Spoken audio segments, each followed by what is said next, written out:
Credit card debt can feel impossible to escape. You make the minimum payments and the balance barely moves. Then you see ads for debt relief companies, consolidation loans, even bankruptcy attorneys. So which is actually the best strategy for you? Today, I'm going to share the best strategy for credit card debt relief step by step. We'll compare the main options, talk about whether to hire a company or do DIY, look at each option, how it impacts your credit, and finally, I'll share a story about people I've spoken with who feel pressured into the wrong option. Welcome to the Ascend Finance YouTube channel, where we break down debt relief in simple, unbiased terms. My name is Ben, and I've worked with thousands of people struggling with credit card debt. Here's the truth. There isn't one universal best option. The best strategy depends on your situation, your debt amount, your income, and your goals. That's why I built a free debt relief options calculator that I linked below to show you a side-by-side comparison about which path might actually save you the most money, but it also shares the pros and cons in the link of each option. We built it because we wanted to take away the stress from you instead of putting further stress on you. And you don't even have to put an email or phone number unless you want further information from us. And to go deeper into all four options, make sure you watch my other video, Debt Relief Options Explained, where I break down debt management plans, debt settlement, Chapter 7 and Chapter 13 bankruptcy in much more detail. But let's start here with key comparisons. When it comes to credit card debt, there are four main strategies. Debt management plans through a nonprofit agency where they lower your interest rates, but you can still pay those balances in full over 3 to 5 years. Debt settlement, aka debt relief, where they negotiate with the creditors to pay less than owes, but your credit score takes a hit. Chapter 7 bankruptcy, which is often the cheapest and fastest way out, but it comes with stigma and qualification requirements. And then finally, Chapter 13 bankruptcy, a 3 or 5 year court managed repayment plan often used to protect assets. Now, each of those options has pros and cons, which is why comparing them side by side is so important before jumping into one option. Now, let's say after comparing your options, you're leaning more towards debt relief, also known as debt settlement. The first decision you make is, should you hire a company or should you try to do it yourself? I've talked to so many people about,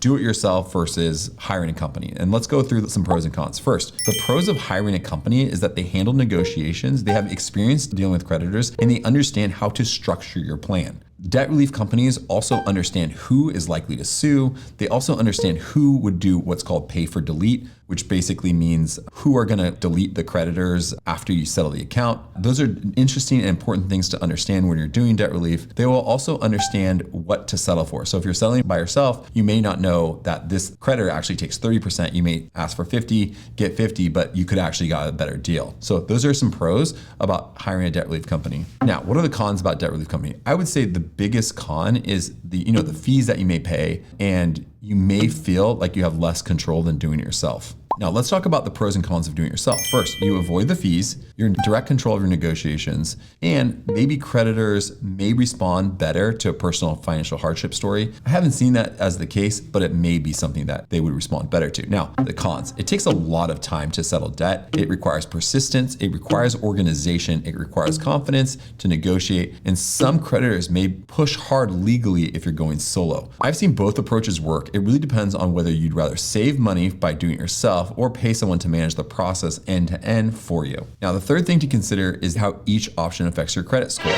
Now, in a debt management plan, the credit score impact is often moderate because your accounts stay current, though you may see notes on your report and they may ask you to cancel those cards before you enter the program. So you might see a dip when you cancel it, but as you reduce all the payments much faster than minimum payments, you may see that score increase. And we've seen one debt management company show us how one person's credit score increased while they're in the program. Next, in debt settlement, credit score can often drop sharply at first because you fall behind on your payments. After all your accounts are settled, you may start to see that score start to recover. Now, in Chapter 7 bankruptcy, your score could drop significantly if your credit score is high, but one attorney actually said that someone's credit score increased because this was wiping away all the bad things on their credit score. Now, it stays on your credit report for 10 years, but you can often rebuild much faster, and some people can get credit soon after even discharge in the form of a secured credit card. Now, Chapter 13 bankruptcy, it stays on your credit report for 7 years, and your score may take a hit, but you can protect those assets that are behind, such as a house or a car, while catching up on those payments. Now, no option leaves your credit score untouched, but remember, the bigger picture is becoming debt-free. A short-term credit hit can be worth it if it means a clean slate. Fourth and finally, I want you to be comfortable with whatever choice you decide. The most important strategy of all is being comfortable with the option you choose. I've spoken with so many people who told me that they felt weird or even pressured into some sort of program. Later, they discovered it wasn't the best fit for them and they were just being sold into a product, and that feeling sticks.